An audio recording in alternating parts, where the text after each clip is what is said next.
Hey guys, tonight we're talking about a drug that doctors prescribed to save your grandmother's life, but that your cousin bought at a sex shop last weekend.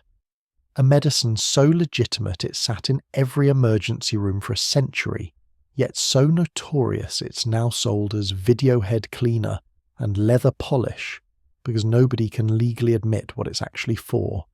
The twist? It comes in tiny glass vials you crack open with your fingers, making a distinctive pop sound that gave it the street name still used today. Victorian physicians clutched these pearls during heart emergencies. Modern clubgoers clutch them for entirely different reasons. Before we continue, subscribe to the channel if you enjoy these stories.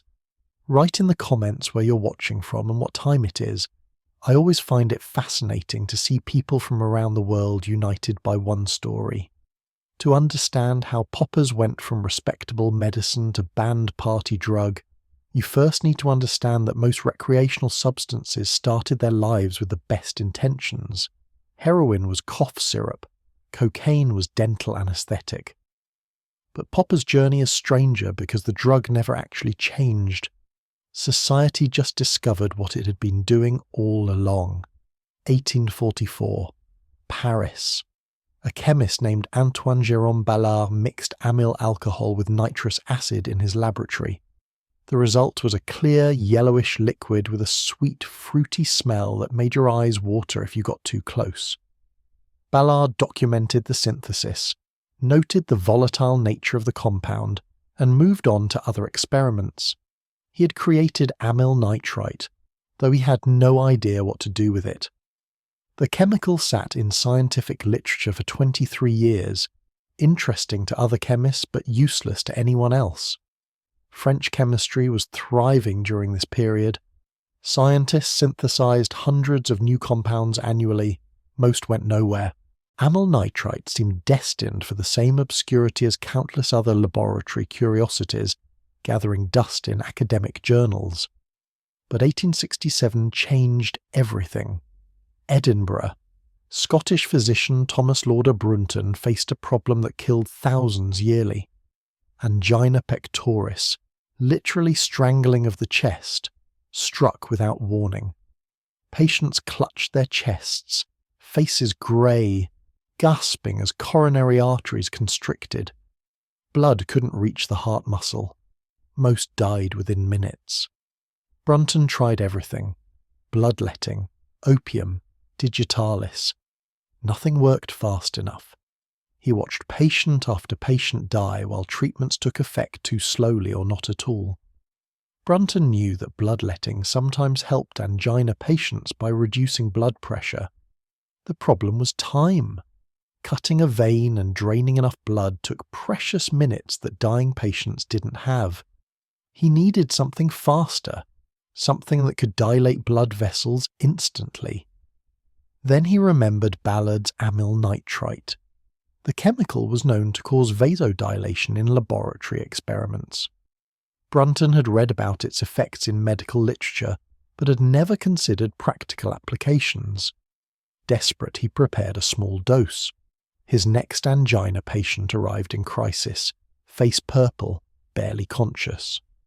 Brunton broke open a glass ampule and held it under the man's nose. The patient inhaled.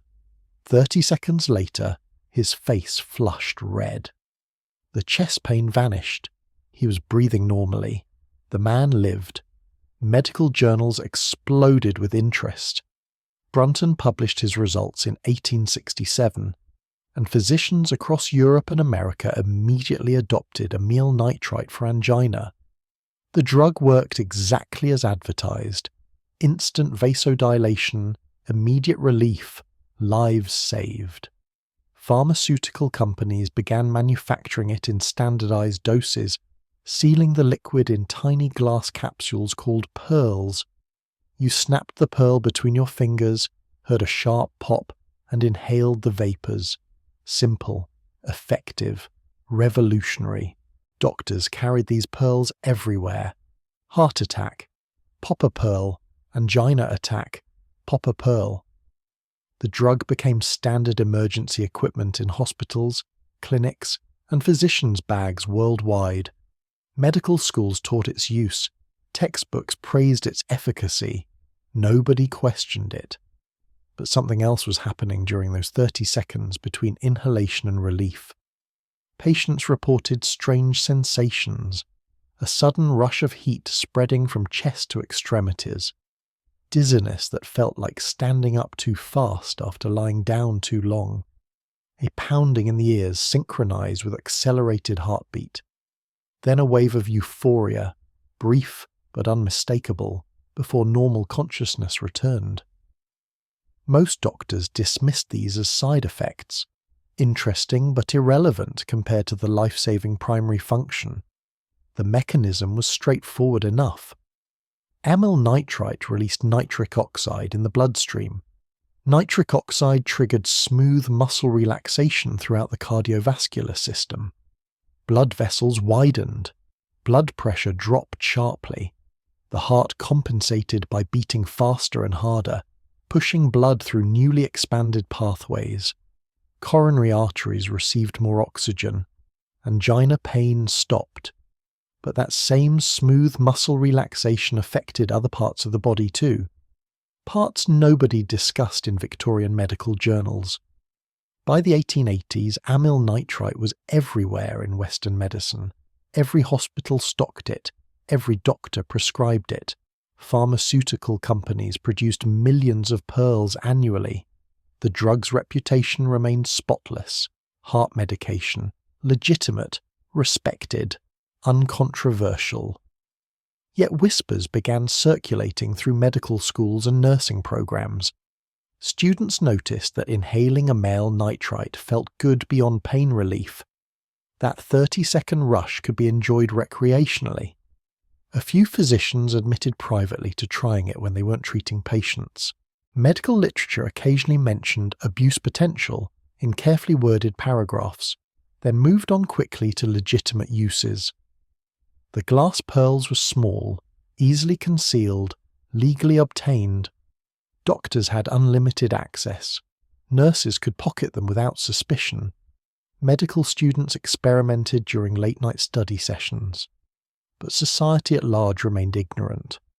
Why would ordinary people care about some obscure cardiac medication? Amyl nitrite stayed within medical circles, known primarily to professionals who understood its proper therapeutic application. The compound itself was remarkably simple. An alkyl nitrite, one of the easiest chemical families to synthesize. Any competent chemist could make it with basic equipment and readily available materials. This would matter later, when manufacturers needed to dodge regulations by creating chemical cousins with slightly different molecular structures. But in the 1800s, nobody foresaw that problem. Amyl nitrite was just medicine. Decades passed. The drug's reputation never wavered. Brunton's discovery saved countless lives. Medical conferences praised its efficacy. Pharmaceutical innovations improved delivery methods but kept the same basic compound. By 1900, amyl nitrite had been in continuous medical use for over 30 years without significant controversy. It seemed permanent, stable, forever locked in its role as emergency cardiac treatment. Nobody imagined it would end up in nightclub bathrooms. Nobody predicted governments would spend decades trying to ban it. Nobody guessed that the distinctive pop of breaking glass would become synonymous with an entirely different kind of rush. The foundation had been laid, though. The chemical existed. The effect was known. All it needed was time and the right cultural moment to transform from medicine into something else entirely. Thomas Brunton died in 1916, honoured and respected for his contributions to cardiology. He never lived to see what his life-saving discovery would become in the hands of people who didn't care about angina at all. The first recreational users weren't street dealers or party kids. They were the people who already had unlimited access to every drug imaginable. Medical professionals who spent their days surrounded by substances that could kill, cure, or transform consciousness. A medical student at Johns Hopkins in 1903 cracked open an amyl nitrite pearl during an all-night study session, inhaled deeply, and discovered that angina medication made anatomy textbooks surprisingly interesting for about 45 seconds. He told his roommate. The roommate told 2 others. Within a month, half the third-year students had tried it. Hospitals never tracked their amyl nitrite inventory the way they monitored morphine or cocaine. Heart medication didn't need the same security protocols as addictive narcotics. Supply cabinets held hundreds of pearls accessible to anyone with a white coat and a reason to be near the cardiac ward. Nurses pocketed them. Interns slipped boxes into their bags. Attending physicians took samples home for emergency preparedness. Nobody questioned it because amyl nitrite was medicine, not vice. The experience itself was too brief to build the kind of dependence that terrified authorities. 30 seconds of rush, then it was over. You couldn't spend hours in an opium dream or a cocaine frenzy. The drug metabolized almost instantly, leaving nothing but a headache and the memory of blood pounding through suddenly expanded vessels. This made it simultaneously appealing and forgettable, intense enough to be worth trying, brief enough to seem harmless. Medical journals began publishing carefully worded warnings in the 1910s and 1920s. Physicians wrote about colleagues who seemed too enthusiastic about angina treatment. Case studies documented inappropriate use without defining what that meant. One 1923 article described a nurse who inhaled amyl nitrite during every shift until administrators caught her breaking pearls in the supply room. The journal suggested better inventory controls but stopped short of calling it addiction. How could you be addicted to something that lasted less than a minute? The drug stayed confined to medical circles for decades. Regular people had no reason to know it existed. Pharmacies didn't stock it for over-the-counter sale. You needed a prescription or hospital access. This created a natural barrier that kept recreational use limited to those within the healthcare system and their immediate social networks. Then World War II disrupted everything. Millions of young men passed through military medical training between 1941 and 1945. Medics learned emergency cardiac protocols. Field hospitals stocked amyl nitrite for combat-related heart trauma. Soldiers returning home brought medical knowledge and connections that hadn't existed before the war. The drug's familiarity spread beyond traditional healthcare settings into veteran communities scattered across America and Europe. But it still wasn't mainstream. Not yet. The 1950s counterculture movements discovered substances that previous generations had ignored. Beatniks in Greenwich Village and North Beach experimented with anything that altered consciousness. Marijuana, peyote, amphetamines obtained from truck drivers and students. Amyl nitrite entered this landscape through an unexpected vector.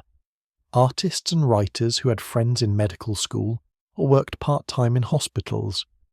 A poet in San Francisco dated a nursing student. She brought home a handful of pearls. He shared them at a reading. Word spread through coffee houses and jazz clubs. Jazz musicians found the drug particularly compelling. That 30-second rush coincided perfectly with improvised solos. Saxophonists and trumpet players inhaled before launching into extended riffs, claiming the vasodilation enhanced their breathing and timing. Whether this was physiologically accurate or psychological justification didn't matter. The ritual became embedded in certain jazz scenes by the late 1950s. Amyl nitrite pearls appeared backstage at clubs in New York, Chicago, Kansas City. Musicians passed them around like cigarettes. Artists experimented with creative applications. A painter in Los Angeles inhaled amyl nitrite while working on large canvases, fascinated by how the drug altered colour perception during that brief window. Writers tried using it as a meditation tool, breaking concentration patterns through forced vasodilation. Theatre groups incorporated it into experimental performances, seeking authentic physiological reactions rather than acted ones. These were tiny subcultures, hundreds of people at most, but they represented the first significant non-medical use. The medical establishment noticed but couldn't decide what to do. Amyl nitrite wasn't causing crime waves or ruining lives. Users weren't overdosing in significant numbers. The drug remained incredibly useful for angina patients who still needed access. Any serious restriction would complicate legitimate medical practice. Authorities faced an unusual dilemma. How do you control a substance when the abuse causes less harm than restricting it would? Academic papers from the 1950s reveal fascinating ambivalence. One 1956 study documented recreational use among medical students, but concluded that the behavior was self-limiting and generally harmless. Another from 1959 suggested that amyl nitrite's abuse potential was negligible compared to other available substances. Doctors essentially shrugged and moved on to bigger problems like rising heroin addiction and amphetamine dependency. Meanwhile, the beatnik experimentation established patterns that would explode a decade later. Users learned optimal inhalation techniques. They discovered that the drug intensified sensory experiences. Music sounded richer, colours appeared more vivid, physical sensations amplified. The effect was too brief to be the main event, but perfect as an enhancement to other activities. This realization would prove crucial when the sexual revolution arrived. Hospital theft continued throughout this period, though calling it theft seemed melodramatic when the drug cost pennies and wasn't tracked carefully. A 1961 inventory audit at a Boston hospital discovered that 40% of their amyl nitrite stock had vanished over 6 months. Administrators implemented new controls, which lasted approximately 3 weeks before staff found workarounds. The pearls were simply too small, too numerous, and too easy to justify possessing.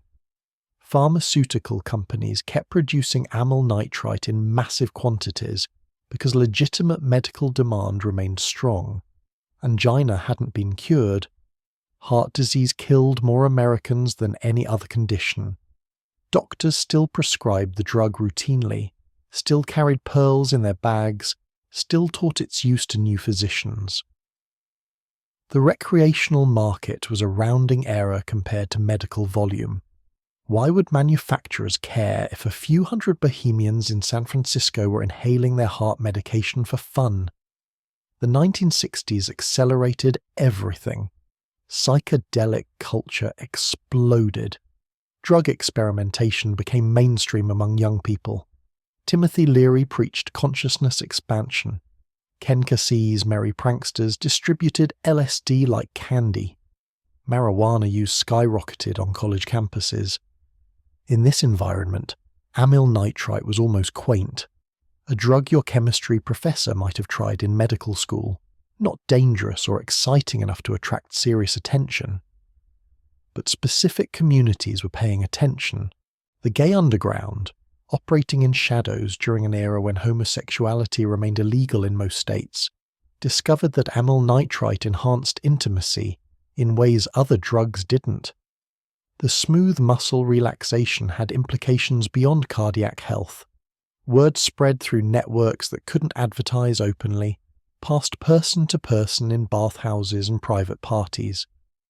This would matter enormously in the next decade, but in the 1960s it was still nascent, still quiet, still building. Medical literature from 1967 noted with mild concern that amyl nitrite recreational use appears to be increasing among certain demographics. The phrasing was deliberately vague. Researchers knew which demographics but couldn't publish explicit details without outing vulnerable communities. The drug existed in a strange limbo, medically legitimate, recreationally established in specific subcultures, legally unrestricted, and almost completely unknown to mainstream society. Then the Stonewall riots happened in 1969. Gay liberation movements emerged from decades of oppression. cultural barriers that had kept certain drug use patterns hidden began crumbling. Amyl nitrite was about to stop being a medical curiosity shared among insiders. It was about to become a phenomenon. The foundation had been built over 70 years. Medical professionals experimenting in secret, beatniks and jazz musicians spreading awareness through counterculture networks, gay communities discovering applications nobody discussed in polite society. All that remained was the right moment for everything to converge publicly. That moment arrived in the 1970s disco scene, where a century-old heart medication would finally become what it had been threatening to be all along, a party drug with its own dedicated market, culture, and eventually government crackdown. Thomas Brunton's life-saving discovery was about to get a reputation that would make Victorian physicians weep. The first person to figure it out, to really understand what amyl nitrite could do beyond medicine, probably never got credit for the discovery. Some anonymous dancer in a New York club in 1970 or 1971, someone with access to hospital pearls who brought them to a warehouse party and cracked one open while the beat dropped. The timing was perfect. Liberation movements had kicked open closet doors. Disco was emerging from underground soul clubs into mainstream consciousness. Gay men could finally gather publicly in numbers large enough to create their own culture, rather than hiding in straight society's margins. And suddenly, there was this drug that made everything — dancing, music, connection, sex — exponentially more intense for exactly 30 seconds. Word spread through disco venues with viral speed. A dancer at the 10th floor club told 5 friends. Those friends told 20 more. Within months, every major gay club in Manhattan knew about poppers. The pearls worked but were inconvenient. Glass shattered, dosing was inconsistent, carrying them risked cuts. Then someone had a brilliant idea: bottle the liquid. Small brown bottles appeared in 1972, sold openly in Greenwich Village sex shops with labels that said room odorizer or liquid aroma. The product name started innocuously. Rush was first, followed by locker room. Manufacturers realized immediately that they'd stumbled into an untapped market worth millions. Gay men weren't just trying poppers once for novelty. They were buying multiple bottles weekly, treating them as essential as cigarettes or alcohol. The bottles fit perfectly in pockets. One sniff lasted exactly long enough to enhance a song's climax or a moment of physical intensity. Perfect product design through accident. The chemical was still amyl nitrite, the same heart medication from 1867, now repackaged for recreation. Legally, this existed in bizarre grey space. The drug itself wasn't controlled. Selling it for human consumption without prescription was technically illegal, but labelling it as room odorizer created plausible deniability. Store owners winked when customers bought 6 bottles at once. Customers didn't ask questions about why room deodorizer came in minuscule containers. Everyone understood the game. By 1974, poppers had become cultural institution. Studio 54 bathrooms reeked constantly of that distinctive sweet chemical smell, somewhere between overripe fruit and nail polish remover mixed with something vaguely medicinal. Dancers passed bottles across crowded floors. DJs timed their drops to when they knew half the audience was inhaling. The drug synchronized crowds into collective moments of euphoria, everyone hitting the same 30-second peak, while Gloria Gaynor's voice soared through massive speakers. Disco culture and popper culture became inseparable. The Sanctuary, 12th West, Flamingo. Legendary clubs where the experience wasn't complete without that rush. Fire Island weekends meant packing bottles alongside sunscreen and swimwear. Cherry Grove parties where poppers circulated as freely as drinks. This wasn't drug culture in the scary sense that mainstream America feared. Nobody was overdosing or stealing to fund habits. People were just dancing harder, feeling more, connecting deeper. The mechanism made it ideal for the moment. Amyl nitrite dilated blood vessels throughout the body, which had implications dancers and lovers discovered enthusiastically. Smooth muscle relaxation meant more than just lower blood pressure. The medical literature had documented this effect for decades, but never discussed practical applications in polite journals. Gay communities didn't need medical journals. They conducted their own research empirically, sharing findings through networks that straight society barely acknowledged existed. Manufacturers scrambled to keep up with demand. New brands launched monthly: Hardware, Bullet, Thrust, Quicksilver, Heart On. Some were legitimate chemical companies that saw profit opportunities. Others were entrepreneurs mixing compounds in garage labs with minimal quality control. The lack of regulation meant anyone could bottle alkyl nitrites and sell them. Some products were pure amyl nitrite. Others contained different nitrite compounds, butyl, isobutyl, propyl, that manufacturers claimed were better, stronger, cleaner. Nobody tested these claims systematically. Prices stayed remarkably low. A bottle cost $5 to $10 and contained enough for dozens of uses. Compare that to cocaine's expense or even alcohol's per-hour cost, and poppers were economical. This accessibility accelerated adoption. Students could afford them. Working-class dancers bought them without financial strain. Unlike drugs that required expensive habits, poppers fit any budget. The straight world remained largely oblivious. Disco penetrated mainstream culture, but the popper aspect stayed underground. Saturday Night Fever depicted disco's choreography and fashion, while completely ignoring the chemical enhancement many dancers considered essential. Suburban teens learned the hustle without knowing that club veterans were inhaling nitrites throughout their routines. Media coverage of disco ignored poppers entirely, or mentioned them in passing, treating them as insignificant accessories rather than central components. But law enforcement was paying attention. Police raids on gay clubs sometimes confiscated poppers alongside alcohol violations and indecency charges. Officers didn't know what they'd found: heart medication, illegal drugs. The bottle's labels confused matters further. How do you arrest someone for possessing room deodorizer? Prosecutors struggled to build cases. Judges dismissed charges. The substance existed in legal limbo that frustrated authorities who recognized that something significant was happening, but couldn't articulate what laws were being broken. Public health officials noticed too. Emergency rooms occasionally saw patients with complications: dangerously low blood pressure, interactions with other drugs, chemical burns from spilled liquid touching skin. But the numbers were low compared to alcohol poisoning or heroin overdoses. Amyl nitrite wasn't killing people in meaningful quantities. It was inconvenient for authorities trying to justify crackdowns. By 1976, poppers had escaped gay club exclusivity and spread into adjacent cultures. Straight disco enthusiasts tried them. Rock musicians discovered them through gay friends.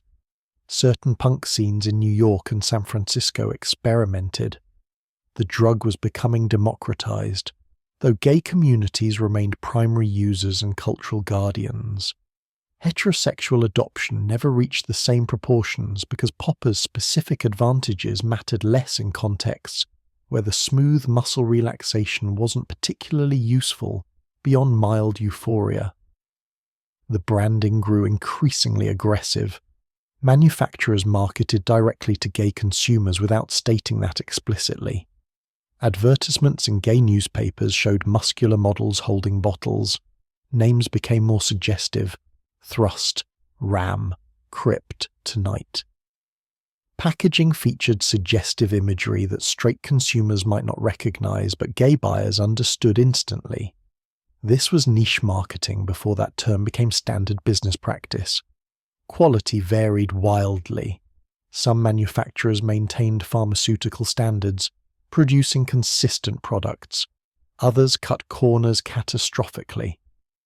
A 1977 analysis of 10 popular brands found that 3 contained significant impurities, 2 had chemical compositions that didn't match their labels, and 1 was dangerous enough that researchers recommended immediate market removal. Nothing happened. Without FDA oversight or consumer protection mechanisms, bad products stayed available until customer complaints eventually killed brands. The golden age continued through 1978 and into 1979. Fire Island's Pines and Grove neighborhoods hosted parties where poppers were as common as beer. The St. Nightclub's opening in September 1980 represented the pinnacle, a massive venue designed specifically for the kind of experience poppers enhanced, with planetarium dome ceiling and sound system engineered to make 30-second rushes feel cosmic. This was pre-AIDS utopia, the brief window when gay liberation felt genuinely liberating rather than threatened, when the future seemed boundlessly optimistic. Medical establishment attitudes remained confused. Some doctors condemned recreational use reflexively, while continuing to prescribe amyl nitrite for angina. Others recognized that trying to ban a useful medication because some people misused it was counterproductive. A few openly questioned whether misuse was even accurate terminology. If people found the drug helpful for non-medical purposes and weren't getting seriously harmed, was that abuse or just alternative application? The government finally moved in 1968 with partial restrictions, requiring prescriptions for amyl nitrite specifically. Manufacturers saw this coming and had already developed workarounds. Butyl nitrite was chemically similar, produced nearly identical effects, and wasn't technically restricted. Companies reformulated their products overnight. Rush, the most popular brand, switched to butyl nitrite without changing its name or packaging significantly. Customers barely noticed the difference. The crackdown had failed before it began. This established the pattern that would define the next 2 decades. Regulators banning specific compounds, manufacturers shifting to unrestricted chemical cousins, new products flooding the market under the same brand names. The cat-and-mouse game had started. Authorities were learning that traditional drug control strategies didn't work when dealing with entire chemical families that could be modified infinitely while producing similar effects. The disco era peaked around 1979. Backlash was already building. The disco sucks movement, economic recession, shifting musical tastes. But poppers had established themselves as permanent fixtures in gay culture and various subcultures. The bottles weren't going away. The market was too large, too profitable, too embedded. What happened next would transform poppers from liberation symbol into something far more complicated and tragic. AIDS was coming, and when it arrived, everything about poppers, their use, their reputation, their legal status, their cultural meaning, would be irrevocably altered. The bottle cap twisted off with a faint click. Liquid sloshed inside, yellowish and volatile, evaporating at room temperature. Hold it near your nose, inhale deeply, then chemistry takes over. Alkyl nitrites hit lung tissue and absorb into bloodstream within 3 seconds. The molecules are small, simple, designed by accident to cross biological barriers efficiently.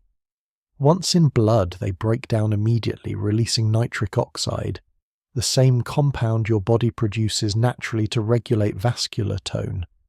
But this isn't natural levels. This is a chemical flood. Nitric oxide binds to an enzyme called guanylate cyclase in smooth muscle cells lining every blood vessel in your body. The enzyme activates, triggering a cascade that causes muscles to relax. Not just some vessels, all of them. Arteries, veins, capillaries, everything suddenly dilates. Your blood pressure drops like someone cut the hydraulic lines. Your body doesn't appreciate this. Blood pressure exists for excellent reasons, primarily keeping your brain oxygenated and functional. When pressure plummets, alarms sound throughout your cardiovascular system. The sympathetic nervous system screams, "Emergency." Your heart rate spikes, sometimes doubling within seconds. The heart pounds harder and faster, attempting to compensate for reduced pressure by increasing volume. This creates the rush, blood flooding through newly expanded vessels, heart hammering in panic mode, oxygen debt building in your brain as circulation struggles to adjust. Your face flushes red as capillaries near the skin surface dilate. You feel hot. Your ears ring with synchronized pulsing. Some people describe it as pressure building behind their eyes, threatening to push them out of their skull. Others compare it to standing up too fast after lying down for hours, except amplified and deliberate. The euphoria arrives around the 10-second mark. This isn't serotonin flooding like MDMA or dopamine surges like cocaine. It's oxygen deprivation combined with sudden vascular changes affecting brain chemistry in ways researchers still don't fully understand.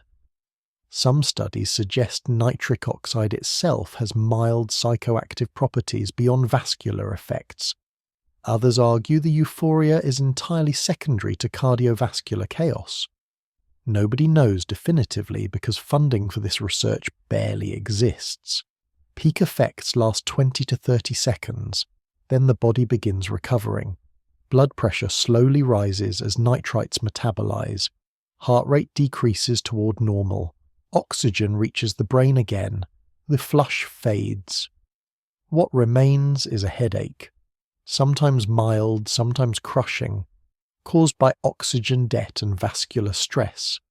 Your body just experienced controlled shock. There are consequences, but the smooth muscle relaxation affects more than blood vessels. Smooth muscles exist throughout the body, in airways, digestive tract, bladder, and crucially, sphincters. Every ring of muscle that controls bodily openings contains smooth muscle tissue, vulnerable to nitrite-induced relaxation. This is why poppers became so popular in specific contexts. The medical literature documented this effect in the 1960s, using carefully neutral language about sphincter tone reduction.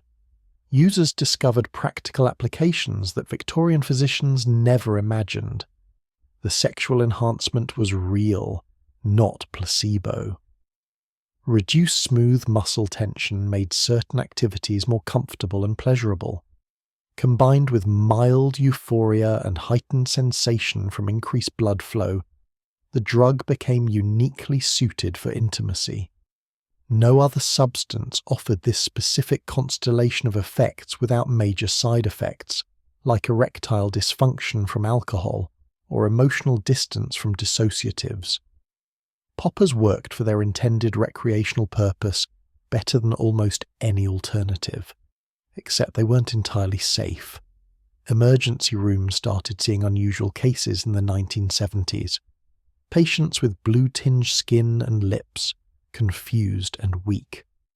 Blood tests revealed methemoglobinemia, a condition where hemoglobin can't carry oxygen properly. Alkyl nitrites oxidize hemoglobin into methemoglobin, which is useless for oxygen transport.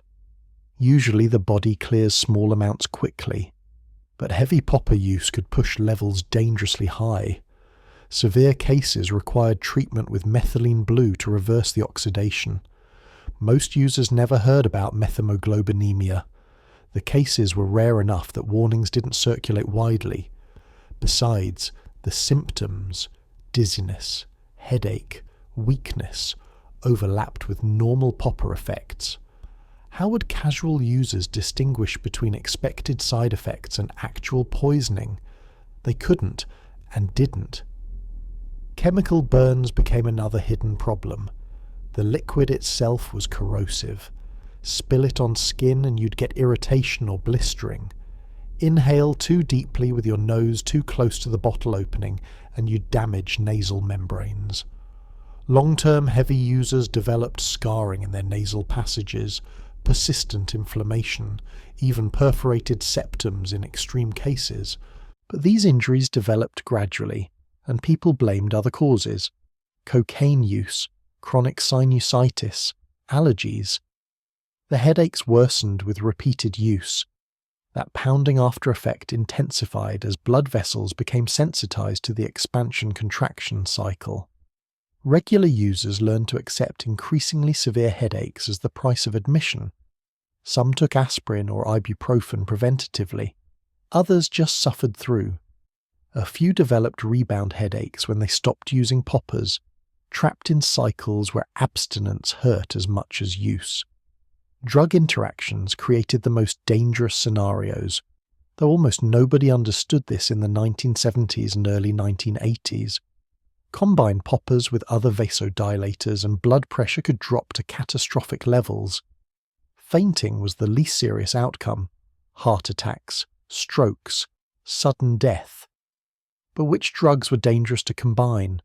Medical information didn't address this because doctors still viewed poppers as cardiac medication, not recreational substance with complex interaction profiles. The body builds tolerance quickly. First-time users might find 1 or 2 inhalations sufficient for strong effects. Within weeks of regular use, people needed more hits to achieve the same intensity. Within months, some users were inhaling dozens of times per session. The drug wasn't addictive in the classical sense. No physical withdrawal symptoms, no compulsive drug-seeking behavior that destroyed lives. But psychological dependence developed easily. Activities felt incomplete without that rush. Dancing wasn't as good. Sex wasn't as intense. The drug became psychologically necessary even if physiologically optional. Vision problems emerged in heavy users by the late 1970s, though the connection wasn't immediately clear. People reported blurred vision, difficulty focusing, or strange yellow tints to their peripheral vision. Ophthalmologists documented cases of temporary vision loss after popper use. The mechanism involved blood flow changes affecting the retina and optic nerve. Usually vision returned to normal within hours or days. Usually. Immune system effects sparked debate among researchers.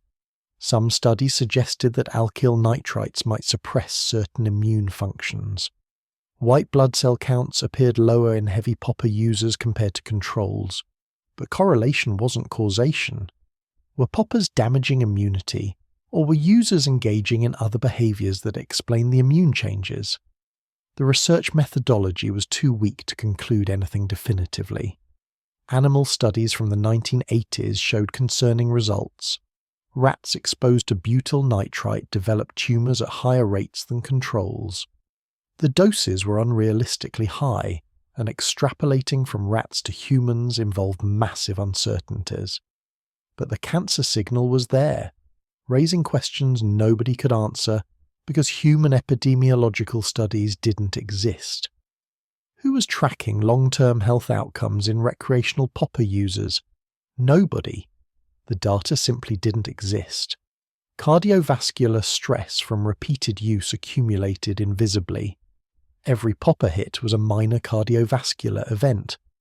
Blood pressure crash, compensatory tachycardia, vascular strain. Most users were young and healthy enough to handle this without immediate problems. But what about years of regular use? Decades? Would there be increased rates of stroke, heart disease, vascular damage decades later? Again, nobody knew because nobody was studying it. The long-term human health effects remained completely unknown despite millions of users worldwide. The lack of research was criminal negligence by omission. Here was a drug used by hundreds of thousands of people regularly, with clear cardiovascular effects and emerging safety concerns, and the scientific establishment essentially ignored it. Funding committees didn't prioritize popper research. Academic careers weren't built studying alkyl nitrites. The stigma of association with gay sex drugs meant researchers avoided the topic to protect their professional reputations. So users were experimenting on themselves without informed consent.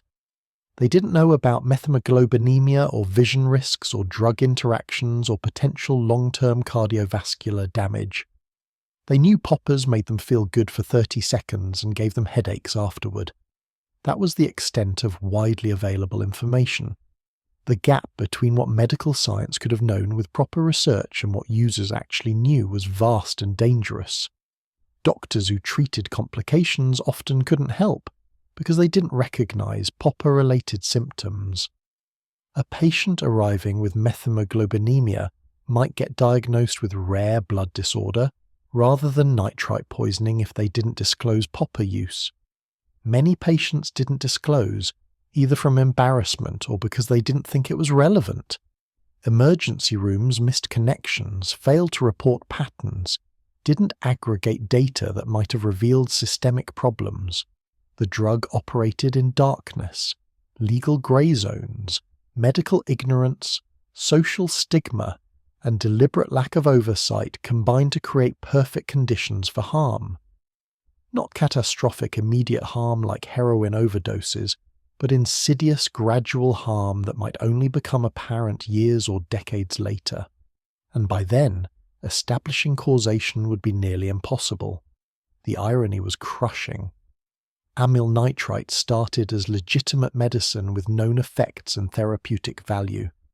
A century later, related compounds were being inhaled by millions with almost no reliable safety data.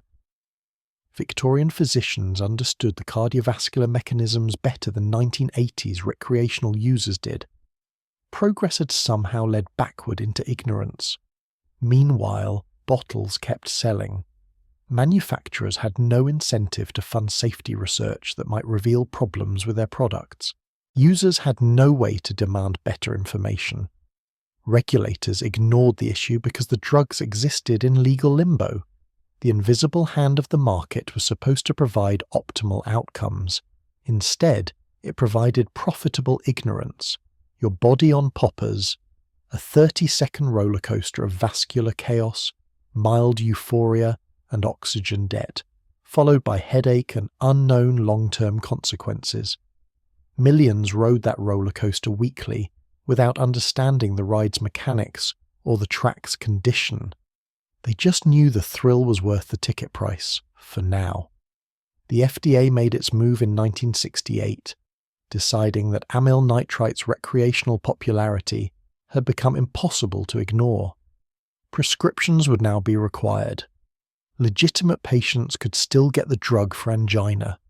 Everyone else would be cut off. Problem solved, crisis averted, another victory for public health regulation. The agency congratulated itself and moved on to bigger concerns.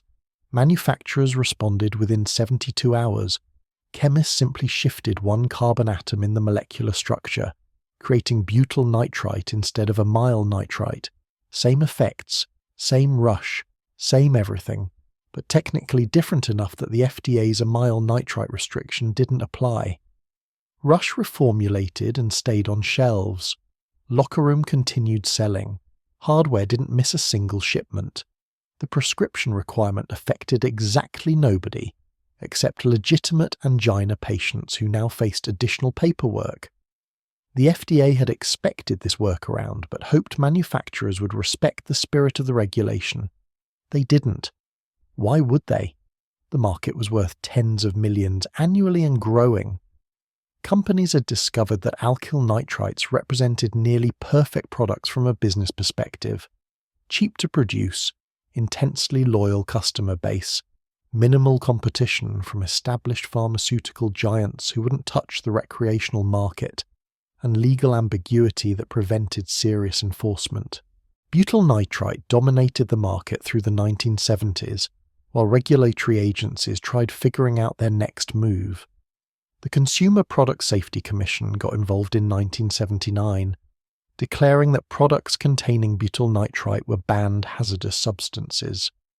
Manufacturers laughed. The CPSC had no enforcement mechanism for chemicals sold as room odorizers.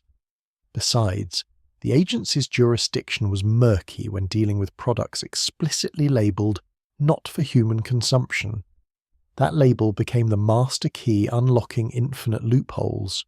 Print "not for human consumption" on the bottle, and suddenly you weren't selling drugs, you were selling industrial solvents, cleaning supplies, aromatic compounds for legitimate purposes. The fact that everyone buying them immediately consumed them was technically the customer's problem, not the manufacturer's. Store owners maintained this fiction with religious devotion. When customers asked where the poppers were, clerks pointed to video head cleaners with straight faces. The absurdity escalated through the early 1980s. Product names became increasingly ridiculous as manufacturers trolled regulators openly. Brands appeared with names like Liquid Incense, Aroma of Men, English Royale Leather Cleaner, Hardware Restorer, Bolt Industrial Strength Cleaner. The bottles were 2 centimeters tall. What VCR head needed cleaning with 10 milliliters of volatile nitrites? What leather required polishing with compounds that evaporated instantly? The pretense was gossamer thin, visible through, laughable, and completely legal.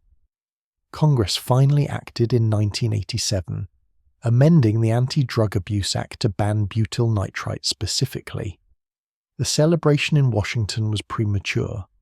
By the time the law took effect in 1988, manufacturers had already switched to isobutyl nitrite. Different isomer, same effect, new loophole. The Rush brand never left store shelves. The label changed from "contains butyl nitrite" to "contains isobutyl nitrite," and life continued exactly as before. Customers barely noticed these chemical substitutions. The bottles looked identical. The smell was similar enough that only chemists could distinguish. The 30-second rush felt the same. From a user perspective, nothing changed except increasingly creative label disclaimers. Video head cleaner became room odorizer, became leather cleaner, became liquid incense, became aromatherapy, became whatever lawyers decided provided maximum legal protection that week. Quality control evaporated during this regulatory chaos. When amyl nitrite was primarily pharmaceutical-grade heart medication, manufacturing standards existed. Once the product became "not for human consumption" room odorizer, those standards disappeared. No FDA oversight, no purity requirements, no testing protocols. A company in New Jersey could mix industrial chemicals in a warehouse and bottle them under any brand name they invented. If someone got sick, the "not for human consumption" label provided legal immunity. Underground laboratories proliferated throughout the 1980s. Legitimate chemical companies wanted nothing to do with recreational nitrites. Too much regulatory scrutiny, too much stigma, too much risk for relatively small profits. This created opportunities for operators willing to work in legal grey zones. Small labs appeared in industrial parks, mixing compounds without safety equipment or quality testing. Some produced decent products. Others cut corners catastrophically. Nobody knew what they were actually inhaling. A bottle labelled isobutyl nitrite might contain that compound, or it might contain propyl nitrite or amyl nitrite, or some mixture thereof, or industrial solvents that happen to produce vaguely similar effects. Testing was impossible for consumers and irrelevant to manufacturers who faced no accountability. The "not for human consumption" loophole meant nobody was responsible for ensuring product safety or accuracy. Counterfeit brands flooded the market. Rush was the most popular name, so dozens of companies produced bottles labelled Rush, with no connection to the original manufacturer. Some counterfeits were identical to legitimate products. Others were dangerously contaminated. Customers had no way to distinguish real from fake beyond trial and error, a method that sometimes resulted in hospital visits. The FDA kept trying. In 1990, they banned isobutyl nitrite. Manufacturers switched to cyclohexyl nitrite. Banned in 1991. Switched to isopropyl nitrite. This compound turned out to be significantly more toxic than previous versions, linked to vision problems and potentially permanent eye damage. But it was legal, so it became the dominant formulation for several years until regulators caught up again. Each regulatory cycle followed the same pattern. FDA identified the current nitrite compound being used. Lengthy bureaucratic process to add it to banned substances list. Law finally passes. Manufacturers immediately switch to next chemical variant. 6 months of paperwork rendered obsolete overnight. The government was playing whack-a-mole with organic chemistry, and chemistry had infinite variations. Regulatory agencies faced structural problems that made victory impossible. The FDA could ban specific compounds, but couldn't ban entire chemical families without overreaching its authority. Congress could pass laws targeting individual nitrites, but couldn't criminalize things that produce popper-like effects without creating unconstitutionally vague legislation. Meanwhile, manufacturers employed chemists whose entire job was staying one molecule ahead of regulators. European countries tried different approaches. The UK banned alkyl nitrites completely in 2016, treating them like controlled substances rather than playing the compound-specific game. France banned sale but not possession. Germany required prescriptions. Each country's regulations differed, creating international arbitrage opportunities. Manufacturers based in Poland sold to UK customers. Romanian labs supplied France. Global internet commerce made enforcement nearly impossible. The labelling fiction reached peak absurdity by the mid-1990s. Bottles claimed to be VCR head cleaner, years after VCRs had largely disappeared from consumer markets. Liquid incense that would set fires if used as actual incense. Leather polish that would destroy leather on contact. Room odorizer in bottles too small to affect any room smell. Everyone involved. Manufacturers, distributors, retailers, customers, even regulators, understood the game completely. Nobody could legally acknowledge it. Store placement revealed the charade. Room odorizers lived in locked display cases next to sex toys and pornography, never near actual cleaning supplies. Adult bookstores sold them at checkout counters. Sex shops featured them prominently. If these were legitimate industrial products, why were they merchandised alongside anal beads and vibrators? Because everyone knew, everyone understood, and the not-for-human consumption label provided just enough legal cover to maintain operations. Some manufacturers attempted legitimacy.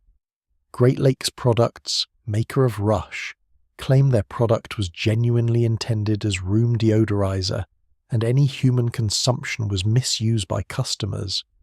They maintained laboratory standards, tested purity, and operated like pharmaceutical companies making unauthorized pharmaceuticals. Other manufacturers abandoned any pretense, marketing directly to recreational users through advertisements in gay publications, while technically selling aromatic compounds for industrial applications. The DA could have intervened using analog drug laws, but they faced jurisdictional questions. Were alkyl nitrites analogues of controlled substances? Not really. They weren't similar to cocaine or heroin or amphetamines. They were vasodilators, closer to blood pressure medication than street drugs. The Controlled Substances Act wasn't designed for substances like this. Prosecutors feared test cases that might lose in court, establishing precedents that weakened enforcement authority elsewhere. State laws varied wildly. Texas banned possession. California restricted sales to those over 18. New York had no specific regulations. Louisiana tried banning them entirely, then reversed course. Florida's laws changed every few years as legislators responded to shifting political pressures. Manufacturers adjusted distribution networks accordingly, shipping from legal states to prohibition states through mail-order businesses that technically broke no federal laws. The internet transformed everything after 1995. Previously, customers bought poppers from local sex shops or specialty retailers. Now, websites appeared offering every brand imaginable, shipped discreetly in unmarked packages. International vendors based in countries with minimal regulations supplied American customers. A buyer in Texas, where possession was illegal, could order from a UK website, have the package shipped through Ireland, arrive in a box labelled aromatherapy products, and face essentially zero legal risk. State prohibition became unenforceable. By the late 1990s, the regulatory framework had collapsed into incoherence. Federal agencies banned specific compounds that manufacturers no longer used. State laws prohibited possession of substances that were legal to sell. International commerce made enforcement geographically impossible. The not-for-human consumption loophole protected manufacturers from liability. Customers had no way to know what chemicals they were actually buying. The entire system served nobody except lawyers and black market operators. Testing in 2001 revealed the consequences. Researchers purchased 40 bottles from various vendors, representing all major brands. Lab analysis showed that 19 bottles contained compounds different from their labels. 12 had significant impurities.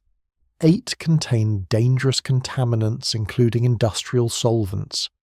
3 were potentially toxic enough to warrant immediate health warnings. None of this information reached consumers. Nobody was responsible for quality control. Nobody faced consequences for selling contaminated products.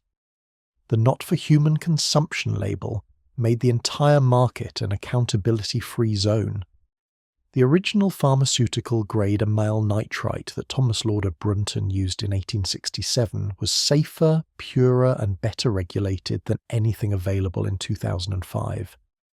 A century and a half of progress had created a market where customers inhaled mystery chemicals, bottled in warehouses, sold under fake names, shipped internationally to avoid regulations, and consumed despite labels warning against human use. The loophole game had produced exactly what loopholes always produce: a system that served everyone except the people it was supposedly protecting. June 1981.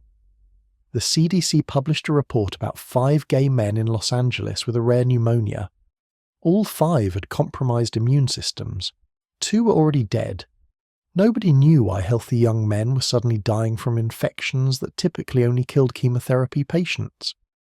By the end of the year, 270 cases had been documented.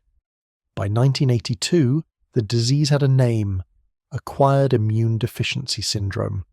By 1983, over 3,000 Americans were dead, and researchers were desperately searching for causes. Science moved slowly. Panic moved fast. Gay communities watched friends wither and die within months, while the medical establishment struggled to understand what was happening.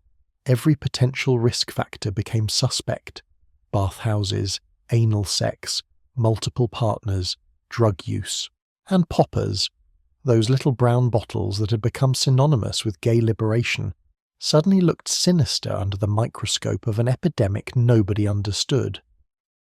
Early epidemiological studies noticed a pattern. Many Kaposi's sarcoma patients reported using poppers regularly. The correlation was undeniable. Surveys found that 90% or more of early AIDS patients with this particular cancer had used alkyl nitrites. Researchers published these findings in respected journals. The data was real. The interpretation would prove catastrophically wrong. A 1983 study suggested poppers might be immunosuppressive. Lab results showed that nitrites could affect T-cell function in vitro. Another study found that rats exposed to butyl nitrite developed tumours. Researchers began constructing theories. Maybe poppers damaged the immune system, making users vulnerable to opportunistic infections. Maybe the chemicals were carcinogenic. Maybe poppers caused AIDS. The hypothesis gained traction because it fit certain political narratives perfectly. Conservative commentators had long argued that gay lifestyle choices, not external pathogens, caused health problems. Poppers as AIDS cause meant the epidemic was self-inflicted, a consequence of moral failure rather than viral infection. This interpretation absolved government inaction while blaming victims. Some politicians embraced it enthusiastically. Headlines in 1983 and 1984 screamed variations of "poppers linked to AIDS." Magazine articles discussed nitrite dangers. Television news segments featured concerned doctors warning about a meal nitrite. The nuance between correlation and causation vanished in translation from scientific journals to public discourse. The message that reached most people was simple: poppers cause AIDS. Gay communities fractured over the question. Some activists defended poppers as harmless liberation symbols being scapegoated by homophobic researchers. Others called for immediate bans, arguing that protecting the community required eliminating any potential risk. The debate became viciously personal because lives were at stake. Friends were dying. Anything that might contribute to death deserved condemnation. But poppers also represented freedom and pleasure in a culture under siege. Giving them up felt like surrender.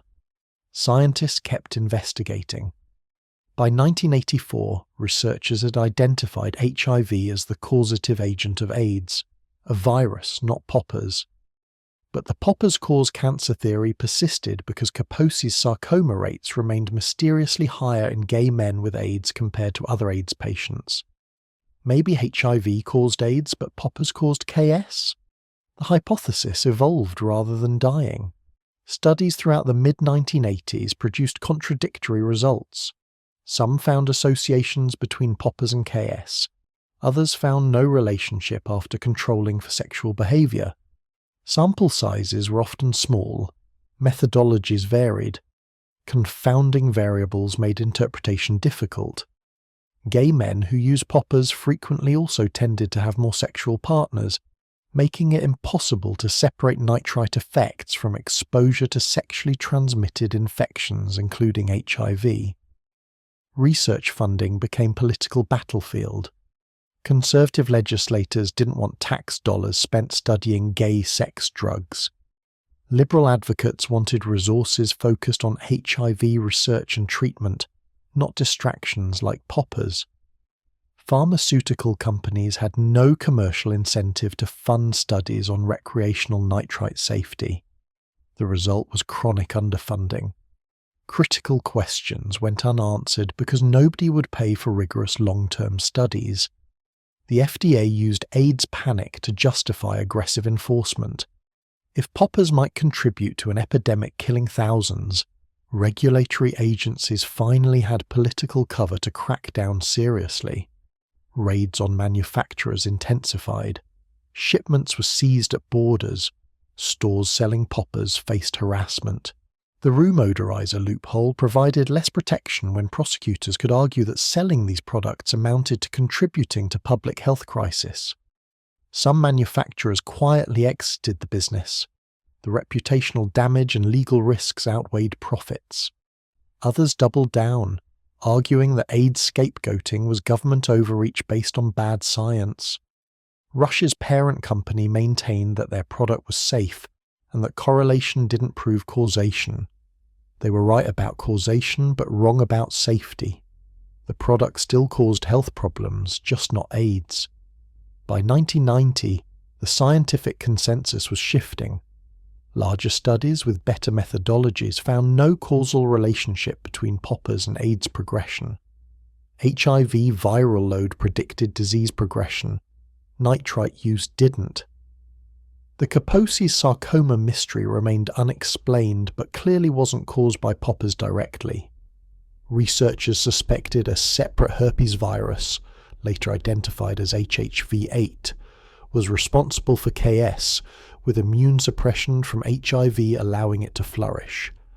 The definitive studies came in 1994 through 1996. Multiple research teams using different methodologies reached the same conclusion. Poppers don't cause AIDS. Nitrites don't cause immunodeficiency.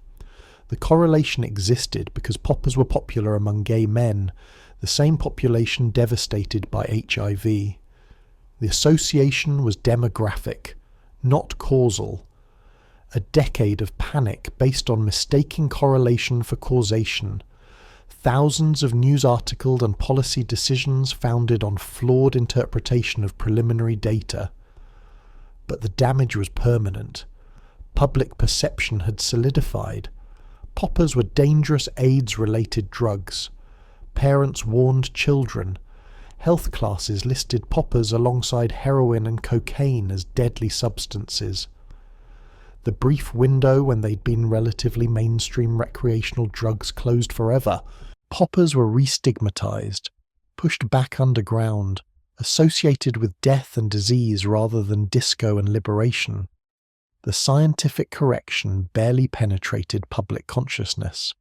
Journals published retractions and clarifications that newspapers ignored.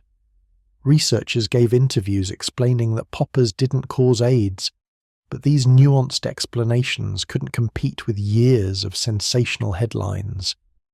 The false association persisted in cultural memory long after science had moved on. Gay community trust in public health authorities eroded. The poppers AIDS hypothesis had felt like scapegoating because it was scapegoating, looking for behavioral explanations when the real cause was viral. When similar patterns emerged with other issues, skepticism remained. Why should anyone believe official pronouncements after the poppers debacle? The institutional credibility damage outlasted the specific scientific error. Meanwhile, the genuine health questions about poppers remained unanswered. Did long-term use cause cardiovascular problems? What were the cancer risks from chronic exposure? Which nitrite compounds were most dangerous? How common were serious adverse events?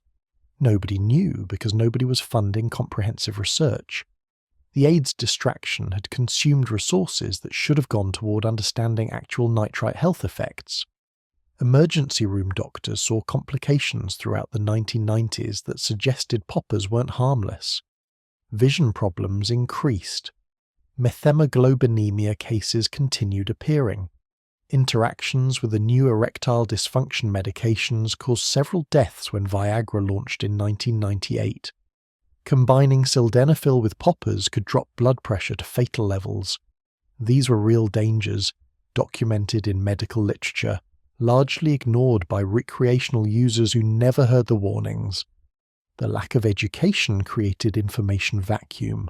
Users learned about poppers from friends, online forums, and experience rather than reliable medical sources.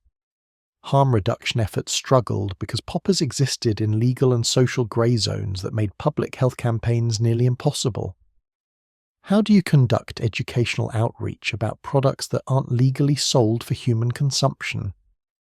The regulatory framework that kept poppers in limbo also prevented effective safety messaging.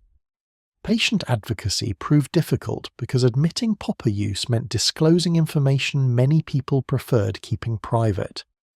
Hospital patients often lied when doctors asked about drug use, either from embarrassment or because they didn't consider poppers relevant to their medical complaints. This prevented physicians from recognizing patterns and making appropriate diagnoses. The stigma created barriers to proper health care.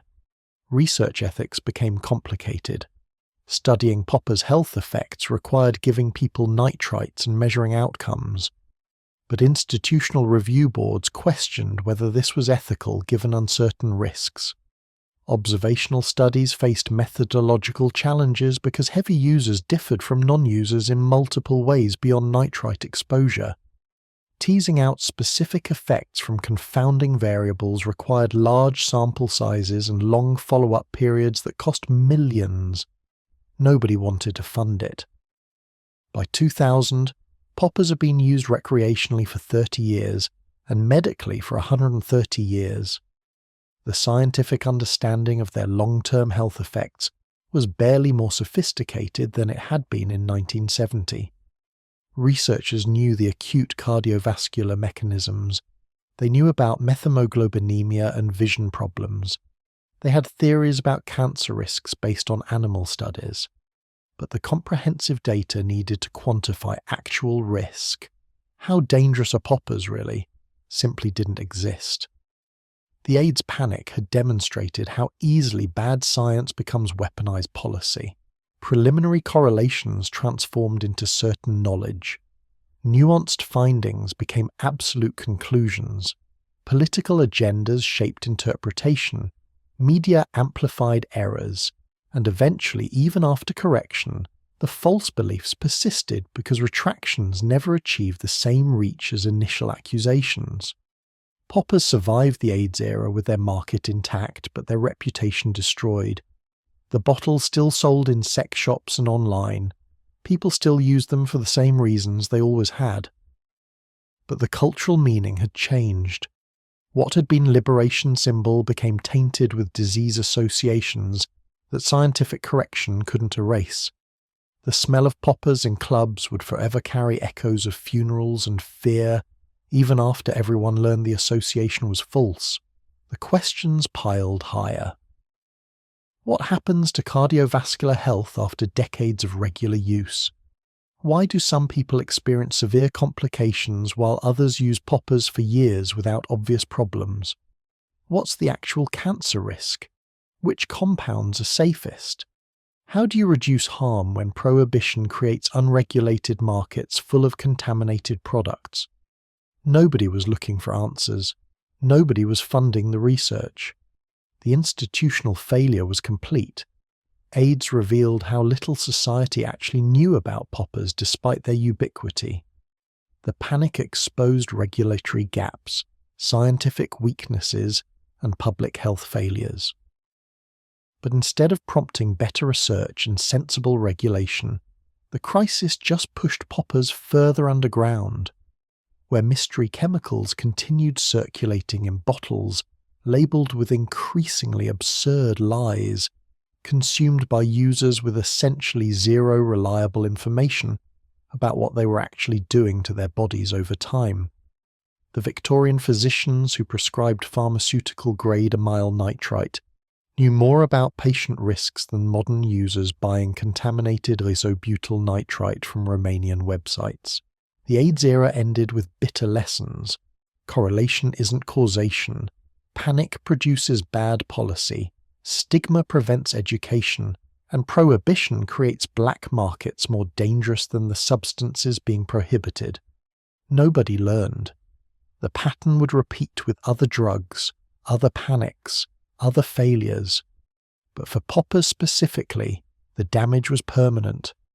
The brief moment when they might have been properly studied and rationally regulated was gone, replaced by willful ignorance and regulatory theatre that served nobody except lawyers and criminals. Manufacturers exhausted the obvious nitrite compounds by 1990. Amyl was prescription only. Butyl was federally banned. Isobutyl faced restrictions. The next molecule in line was isopropyl nitrite, cheaper to synthesize, higher profit margins, technically legal. Chemists assured business owners that the effects would be identical to previous formulations. They were wrong about identical. They were catastrophically wrong about safe. The first vision complaints arrived in 1996. A man in San Francisco reported persistent yellow spots in his peripheral vision 2 days after using a new brand of poppers. Ophthalmologists found macular damage. Within months, similar cases appeared in New York, Los Angeles, Chicago. Young men with previously healthy eyes suddenly experiencing blurred vision, difficulty focusing, color distortion. The pattern was unmistakable to anyone paying attention. Nobody was paying attention. The cases scattered across emergency rooms nationwide without centralized reporting. Ophthalmologists treated symptoms without identifying causes because patients often didn't disclose popper use. Those who admitted using room odorizer were met with confusion. Why would someone inhale cleaning products? The medical establishment still hadn't caught up to what poppers actually were or who was using them. Research eventually connected isopropyl nitrite to retinal toxicity. The compound metabolized differently than other nitrites, producing byproducts that damaged photoreceptor cells. Some cases resolved after discontinuing use. Others resulted in permanent vision impairment. A few people went blind in one eye. The damage accumulated with repeated exposure, silently destroying retinal tissue until symptoms became severe enough to notice. Thousands of bottles containing isopropyl nitrite were already in circulation. Stores still sold them. Websites shipped them internationally. Manufacturers had no legal obligation to recall dangerous products because they weren't officially selling them for human consumption. The room odorizer loophole protected them from liability. If customers chose to misuse industrial products, that was the customer's responsibility, not the manufacturer's. Legal departments had constructed perfect shields. Some brands quietly reformulated. Rush switched to pentyl nitrite. Jungle Juice used propyl nitrite. Others claimed to use amyl nitrite despite that compound being prescription restricted. Lying was easier than sourcing legitimate precursors. Testing the products would have revealed the deception, but nobody was testing. The FDA lacked resources and authority to conduct widespread market surveillance of products that weren't technically drugs. Underground laboratories proliferated during this period. A warehouse in New Jersey, a garage in Nevada, industrial spaces in Poland and Romania. Anyone with basic chemistry knowledge and commercial chemical suppliers could manufacture poppers. Startup costs were minimal. Profit margins exceeded 500%. Legal risks seemed manageable given the regulatory confusion. The barrier to entry was so low that organized crime barely bothered getting involved. Legitimate businesses could operate quasi-legally in the grey market. Quality control became optional, then non-existent. Legitimate chemical companies maintained manufacturing standards even for recreational products because reputation mattered. Underground labs had no reputation to protect. If one brand got associated with health problems, they'd launch a new brand under different name. Customer loyalty meant nothing when products were sold as not for human consumption through fly-by-night websites. Contamination became endemic. Industrial solvents were cheaper than pure nitrites, so some manufacturers simply diluted their products with benzene, toluene, or methanol. These additives produced vaguely similar effects when inhaled: dizziness, euphoria, headaches, that casual users couldn't distinguish from actual nitrites. But the long-term health consequences were vastly worse. Chronic benzene exposure causes leukemia. Toluene damages the nervous system. Methanol causes blindness. Nobody knew what they were buying. A bottle labelled pentyl nitrite might contain that compound, or isopropyl nitrite, or butyl nitrite cut with industrial solvents, or something else entirely. The liquid's colour and smell varied between batches from the same manufacturer. Users developed folk knowledge about which brands were good based on subjective effects, but these assessments had no relationship to actual chemical composition or safety. Internet commerce accelerated the chaos after 2000. Websites proliferated, offering dozens of brands with minimal information about contents or manufacturers. Companies registered in Panama, operated from Eastern Europe, shipped from warehouses in Asia. If one site got shut down, 10 more appeared. Payment processing moved through offshore accounts. Tracking the money became impossible for law enforcement agencies already stretched thin dealing with heroin and cocaine. Customer reviews on websites and forums created illusion of consumer protection. Users rated products, discussed effects, warned about bad batches. This crowdsourced quality control seemed helpful, but was actually worse than nothing. Reviews assessed strength and smoothness without any way to determine chemical composition or safety. A 5-star review might describe a product contaminated with carcinogens if it produced good immediate effects. The wisdom of crowds failed when the crowd lacked crucial information. Testing in 2007 by harm reduction organizations revealed the scope of the problem. Researchers purchased bottles from 40 different vendors representing every major brand. Laboratory analysis found that 32 bottles, 80%, contained compounds different from their labels. 19 had significant impurities exceeding safe levels for inhaled substances. 8 contained industrial solvents with no legitimate reason to be present. 4 were dangerous enough that researchers recommended immediate health warnings. The findings were published in academic journals and reported by specialized media covering drug policy. Mainstream news outlets ignored the story. General public remained unaware that Popper's market had devolved into unregulated chemical roulette. Users continued buying from the same vendors, inhaling the same mystery compounds, trusting labels that were provably false 80% of the time. Some manufacturers deliberately created Frankenstein formulas, mixtures of multiple nitrites combined with other compounds to produce novel effects or reduce costs. These combinations had never been tested on humans or animals. Nobody knew their toxicology. Mixing alkyl nitrites might produce additive effects or dangerous interactions.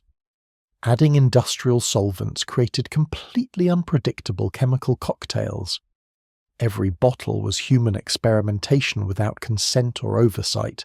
The original pharmaceutical-grade amyl nitrite that Thomas Brunton administered in 1867 was manufactured under strict quality controls, tested for purity, dosed accurately, and distributed through regulated medical channels. That compound was safer by orders of magnitude than anything available in 2007.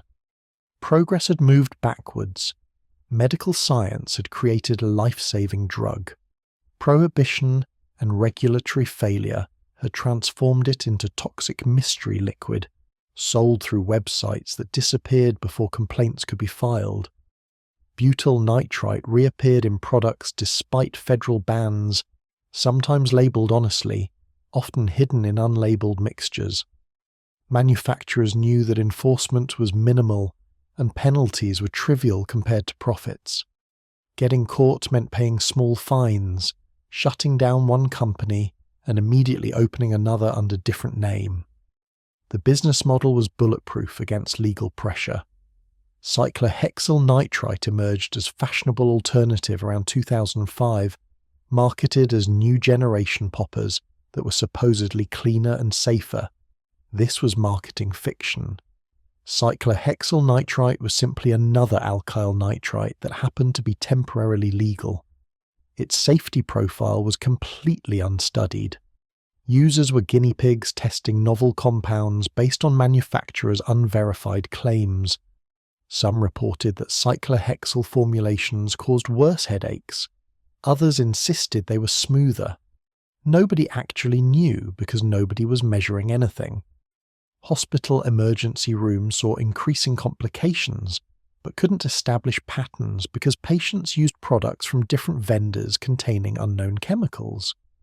A methemoglobinemia case in Boston might involve completely different compounds than a vision problem case in Seattle, even if both patients thought they were using Rush. The brand name meant nothing when 50 different operations used the same name on different products. Interactions with other drugs became more dangerous as formulations became more variable. Combining poppers with erectile dysfunction medications had always risked blood pressure crashes. But when poppers might contain industrial solvents or unknown nitrite combinations, the interaction risks multiplied exponentially. Several deaths were documented where autopsy found sildenafil and alkyl nitrites, but toxicology couldn't determine exactly which nitrites or what other compounds were present. Regulatory agencies gave up pretending they could control the market. The FDA issued occasional warnings about specific brands, which was useless when brands changed names weekly. The DEA focused on opioids and methamphetamine, ignoring nitrites as low-priority nuisances. State authorities lacked resources for enforcement even when they had laws on the books. The result was effective decriminalisation through regulatory collapse.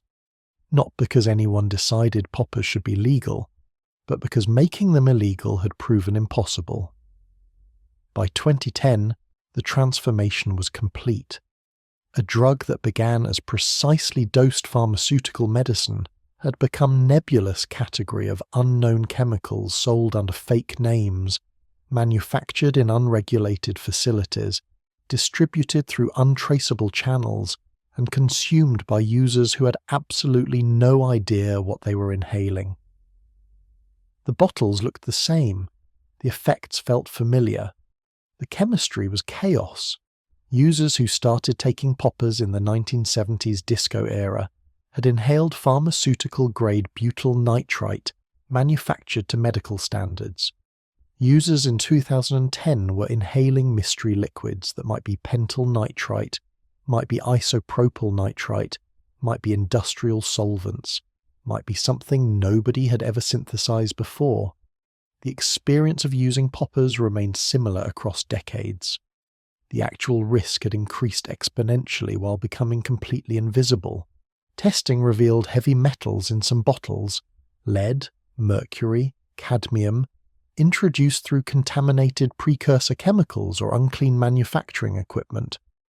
These weren't adulterants added deliberately, but rather evidence of incompetent production. Underground labs lacked even basic contamination controls. They mixed chemicals in vessels that hadn't been cleaned properly. They used industrial-grade precursors full of impurities. They bottled products without any quality checks. The vision damage cases continued accumulating. Ophthalmologists published case series documenting dozens of patients with retinal toxicity linked to poppers. Permanent vision loss in otherwise healthy young men. The papers appeared in medical journals and changed nothing. Users didn't read ophthalmology journals. Manufacturers didn't care about medical literature. Regulators couldn't act against products that weren't legally supposed to be consumed by humans anyway. Some harm reduction advocates called for quality standards and purity testing, arguing that prohibition had failed and safety improvements required different approaches. These suggestions went nowhere. Manufacturers opposed anything requiring testing or transparency. Law enforcement insisted that regulating poppers legitimized them. Public health departments couldn't justify resources for gay sex drugs when opioid overdoses were killing tens of thousands annually.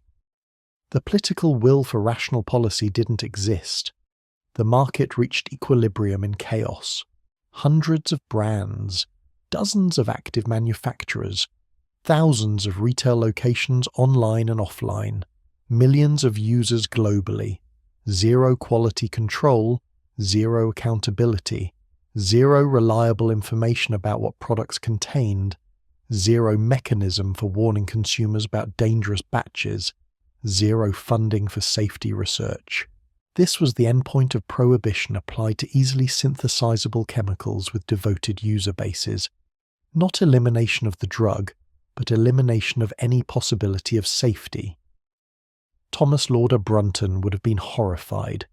His simple intervention, breaking a pearl of amyl nitrite under a dying man's nose, had mutated into global grey market worth tens of millions annually, supplying millions of users with products so contaminated and adulterated that calling them drugs seemed too dignified.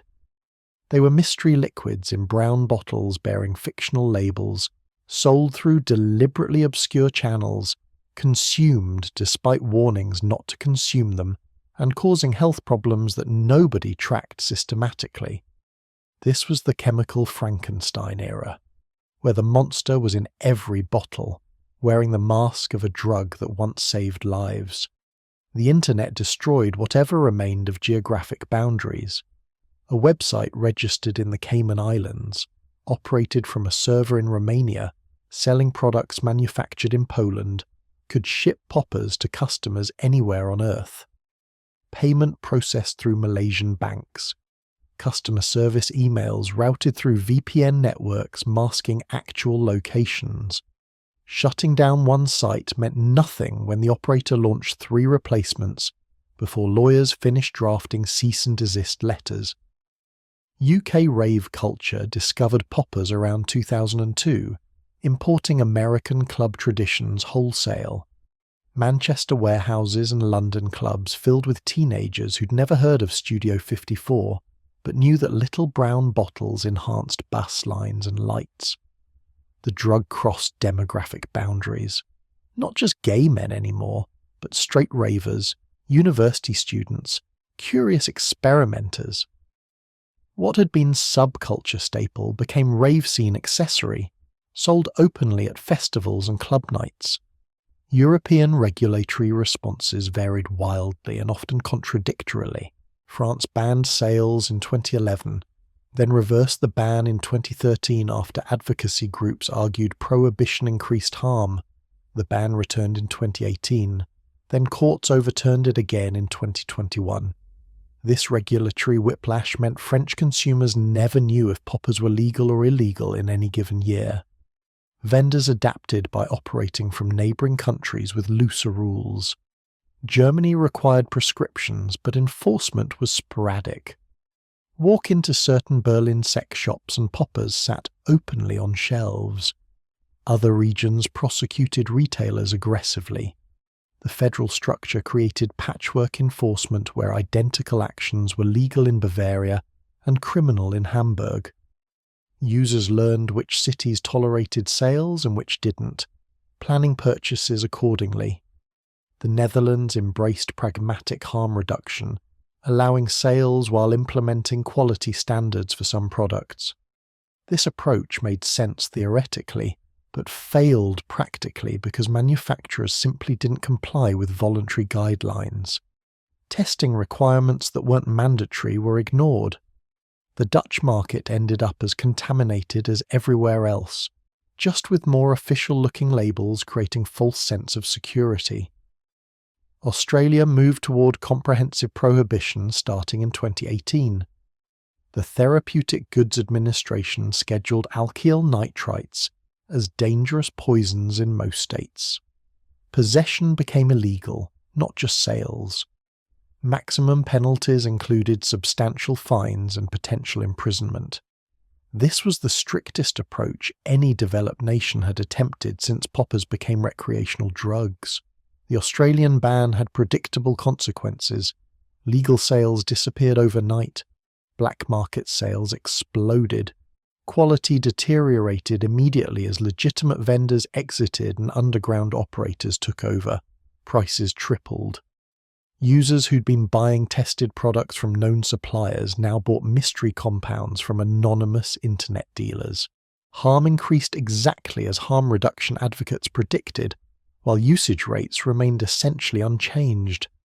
New Zealand waffled between approaches for years. Initial attempts at prohibition faced legal challenges, arguing that banning poppers was discriminatory against gay communities.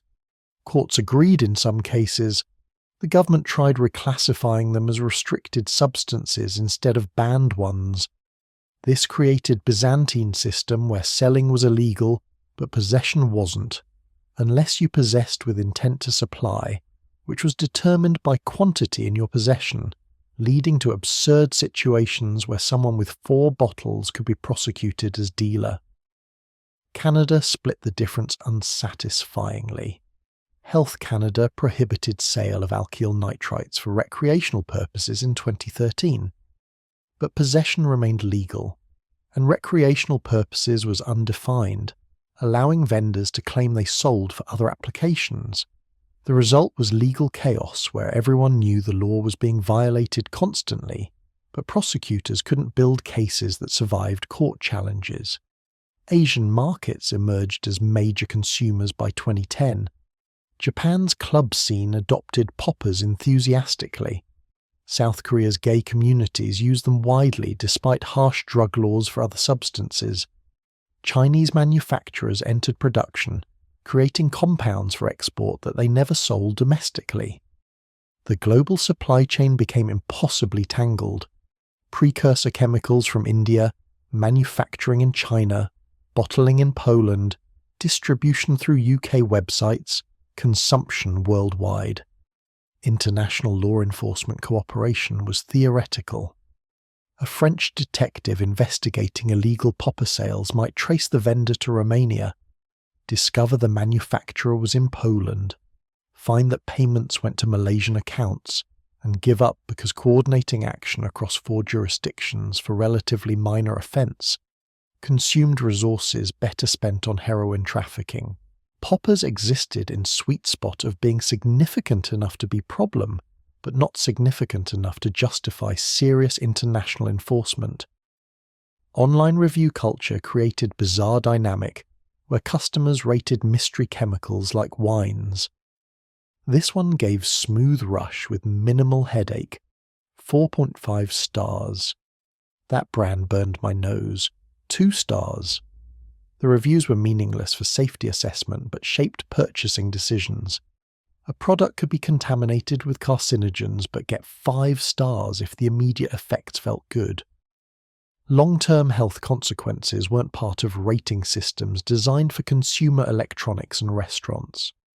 Erectile dysfunction medications fundamentally changed risk profiles after Viagra launched in 1998.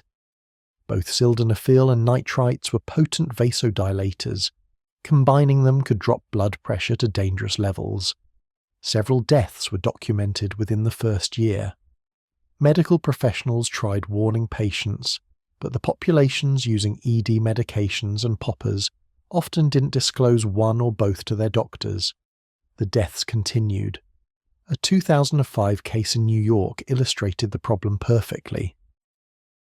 A 42-year-old man took Cialis on Friday evening for a date. Everything went fine. Saturday afternoon he used poppers at a club. His blood pressure crashed. He collapsed, died before the ambulance arrived. Autopsy found both drugs in his system. The interaction had been documented in medical literature for 7 years. He'd never heard the warning. His doctor had prescribed Cialis without asking about recreational drug use. His popper bottle carried no warning labels beyond not for human consumption. The pharmaceutical companies producing Viagra, Cialis and Levitra added warnings to their labels about nitrate interactions. These warnings technically covered alkyl nitrites, but used language that many users didn't understand or apply to poppers. Do not use with nitrates meant nitroglycerin to most people, not the room odorizer they bought at sex shops. The semantic gap killed people who didn't realize the warning applied to their behavior. Emergency rooms started asking specifically about popper use when patients arrived with unexplained hypotension. Many patients still didn't disclose, either from embarrassment or because they genuinely didn't think aroma of men or video head cleaner counted as drugs. Doctors had to explain that yes, those bottles of liquid you inhaled were medically relevant. The disconnect between how poppers were marketed and how they actually functioned created dangerous information gaps. Internet forums became de facto harm reduction sources because official channels provided nothing. Users shared warnings about dangerous brands, discussed interaction risks, explained symptoms of complications. This crowdsourced education probably saved lives. It also spread misinformation when well-meaning but uninformed users gave terrible advice. Threads devolved into arguments about whether brand X or Y was safer when nobody actually knew the chemical composition of either. Counterfeit brand proliferation reached absurd levels. Rush had dozens of imitators, Flush, Crush, Gush, Hush, with similar bottle designs but no relationship to the original manufacturer. Jungle Juice spawned Jungle Juice Plus, Jungle Juice Black Label, Jungle Juice Platinum, Jungle Juice Gold. Were these legitimate variations from the same company or knockoffs from competitors? Nobody knew. The trademark protections that would clarify ownership in legitimate markets didn't apply to products that weren't legally sold for human consumption. vintage popper market emerged among connoisseurs who claimed older formulations were superior. Online auctions featured bottles of original formula amyl nitrite from the 1970s selling for ridiculous prices. Whether these bottles actually contained what sellers claimed was anyone's guess. Chemical stability of nitrites meant that 40-year-old bottles had likely degraded into unknown compounds. But collectors paid premium prices for nostalgia and the belief that pharmaceutical-grade vintage poppers were safer than modern mystery liquids. Some vendors positioned themselves as premium brands, claiming pharmaceutical-grade ingredients and rigorous testing. They charged double or triple typical prices. Whether the quality actually justified the premium was unknowable without independent testing. A few harm reduction organizations tested products occasionally, but comprehensive market surveillance required resources nobody would provide. The premium brands might have been excellent. They might have been identical to cheap versions with better marketing. Users had no way to know. Mexico became a major source for American consumers after various state bans. Drive across the border, buy poppers at pharmacies or sex shops, drive back. The Mexican regulatory environment was opaque.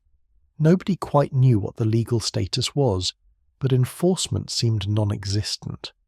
Products sold in Tijuana might be American brands that had moved manufacturing to avoid FDA scrutiny, or local products of entirely unknown origin.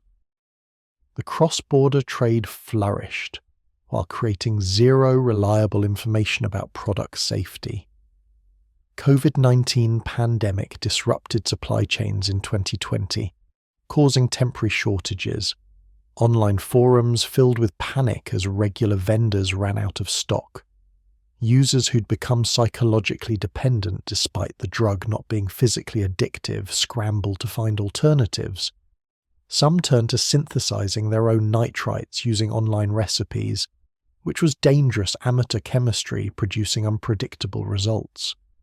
The pandemic revealed how many people had incorporated poppers into their lives as essential rather than optional.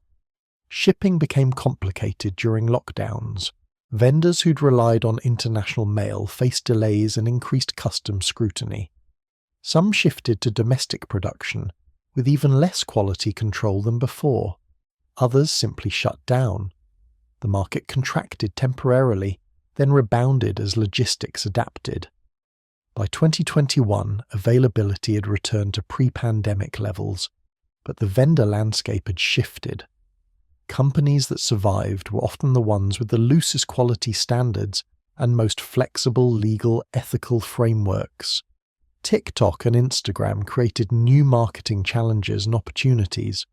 Social media platforms banned explicit popper advertising, but influencers could discuss room odorizers without technically violating rules.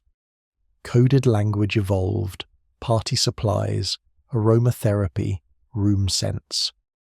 Younger users discovered poppers through social media despite platforms' best efforts to prevent drug content. The median user age dropped as teenagers accessed markets that had once required physical presence in adult stores. The normalization was incomplete and strange. Poppers occupied bizarre cultural space, more socially acceptable than heroin, less acceptable than marijuana, completely unlike alcohol. You could mention using poppers at parties without social catastrophe in certain circles, but wouldn't discuss it at job interviews. The drug was simultaneously everywhere and nowhere, common but hidden, ubiquitous but stigmatized. By 2023, the poppers market bore no resemblance to anything Thomas Brunton would recognize from 1867, or even to the disco culture of 1975. What had been precisely dosed pharmaceutical pearls was now global grey market worth hundreds of millions annually, supplying millions of users through thousands of vendors with zero quality control, zero regulatory oversight, zero reliable safety information, and zero mechanism for addressing the inevitable health consequences. Websites in 16 languages sold products manufactured on 4 continents, shipped through intentionally opaque logistics networks, paid for through cryptocurrency or offshore processors, reviewed by users who had no idea what they were actually consuming. A man in Sydney could order pentyl nitrite from a Polish website, receive a package labelled cleaning supplies shipped through Singapore, inhale mysterious liquid manufactured in a facility that might be pharmaceutical grade or might be someone's garage, experience effects that might be from nitrites or might be from industrial solvents, and if he got sick, nobody, not his doctor, not the vendor, not regulators, not researchers, would be able to determine what he'd actually been exposed to. This was the endpoint of prohibition applied to easily synthesized chemicals. Not elimination. Chaos. The original medical application still existed in theory. Amyl nitrite remained approved for cyanide poisoning and certain cardiac emergencies, but the prescription formulation was nearly impossible to find. Hospitals mostly switched to alternative treatments. The pharmaceutical-grade product that justified the entire chemical family's existence had been crowded out by recreational markets selling mystery compounds under fake names.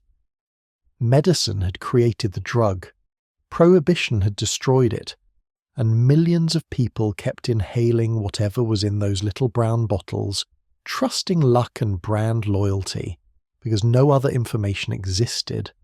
A drug exists in 2025 that you can legally possess but can't legally buy for human consumption. Manufacture it, and you're operating a legitimate business selling room deodorizer. Inhale it, and you're misusing industrial products at your own risk. This isn't bureaucratic oversight. This is deliberate policy. If policy describes the accumulated result of decades of half-hearted bans, loophole exploitation, and regulatory surrender disguised as enforcement, poppers occupy a category that breaks drug policy frameworks designed for heroin and cocaine, not addictive enough to fund criminal enterprises or destroy families, not safe enough to ignore entirely, not popular enough across all demographics to generate political will for serious action. The molecule sits in limbo that reveals more about prohibition's failures than about the drug itself. Alkyl nitrites don't fit the addiction model that justifies most drug control. Nobody robs houses to buy poppers. Users don't inject them, develop tolerance that requires exponentially increasing doses, or experience devastating withdrawal. The 30-second rush is too brief to build the kind of dependency that makes treatment necessary. Yet harm exists. Vision damage, cardiovascular stress, methemoglobinemia, interactions with other drugs. How do you regulate something that causes problems without causing the specific problems that drug laws were designed to address? The endless chemical substitutions proved a point that drug policy experts had been making for decades. Banning specific compounds without addressing demand just creates more dangerous alternatives. Amyl nitrite was pharmaceutical grade and relatively well understood. Butyl nitrite was close enough. Isobutyl nitrite started getting dicey. Isopropyl nitrite damaged eyes permanently. Each regulatory victory pushed users toward worse options. The pattern repeats across drug categories. Ban one fentanyl analogue, chemists create 10 new ones, but poppers demonstrated the futility with unusual clarity. The not for human consumption label became masterclass in legal fiction. Everyone involved understood the charade. Manufacturers knew their products would be inhaled. Retailers knew customers weren't cleaning VCR heads. Regulators knew the labels were lies. Courts knew that room deodorizer came in 10 milliliter bottles because people were using it as drugs, but the label provided just enough plausible deniability to prevent effective prosecution. Laws requiring honest labeling only applied to products marketed for actual purpose. Products marketed dishonestly specifically to avoid drug regulations existed outside that framework. Quality control disasters illustrated what happens when prohibition creates underground markets without eliminating demand. Pharmaceutical-grade amyl nitrite in 1867 was safer than mystery liquids in 2025, despite 160 years of chemical advancement. Progress ran backward because regulatory frameworks created conditions where quality was punished. Manufacturers who invested in purity testing and clean production face the same legal risks as garage operations bottling industrial solvents. Why maintain standards when standards provided no market advantage and cost money? The economic incentives all pointed toward contamination. The AIDS panic demonstrated how easily correlation becomes weaponized when science meets stigma. Poppers were correlated with Kaposi's sarcoma because gay men used poppers and gay men had HIV, and HIV caused immunodeficiency that allowed KS to develop. 3 variables linked by demographics, not causation. But poppers cause AIDS served political narratives better than viruses cause AIDS. The correction came eventually but never caught up with the initial accusation. Public memory retained the false association long after researchers proved it wrong. This pattern, preliminary correlation reported as certain causation, correction buried on page 17 months later, shapes drug policy constantly. MDMA causes brain holes. Marijuana kills motivation. LSD causes chromosome damage. The initial scare stories spread virally. The scientific corrections reached nobody. Poppers weren't unique. They were typical. The uniqueness was that researchers actually did the follow-up studies and published retractions. Most drug panic never gets corrected at all. Research funding revealed priorities clearly. Billions for drugs that fit traditional addiction models, almost nothing for substances like poppers that didn't. The result was 180 years after synthesis, and researchers still couldn't answer basic questions. What are the long-term cardiovascular effects? What's the actual cancer risk? Which compounds are most dangerous? How common are serious complications? Why do some users experience severe adverse events, while others use for decades without obvious problems? The data didn't exist because nobody would fund its collection. Millions of people conducted uncontrolled experiments on themselves without informed consent. They didn't know what chemicals they were inhaling. Labels were provably false 80% of the time. They didn't know the risks. Legitimate research barely existed. They didn't know the interactions. Warnings about erectile dysfunction medications never reached most users. They knew poppers felt good for 30 seconds. That was it. That was all the information the system provided. The prohibition framework couldn't address this. Making poppers more illegal just pushed them further underground, where even less information existed. Keeping them in legal grey zones meant no quality standards, no safety research, no harm reduction. Full legalization seemed politically impossible for drugs associated primarily with gay sex. Every option was bad. The chosen option, performative prohibition through compound-specific bans, while allowing easy chemical substitution, was perhaps worst of all because it created appearance of control while ensuring maximum harm. Harm reduction advocates argued for pragmatic approaches, quality testing, honest labelling, safety education, monitoring adverse events.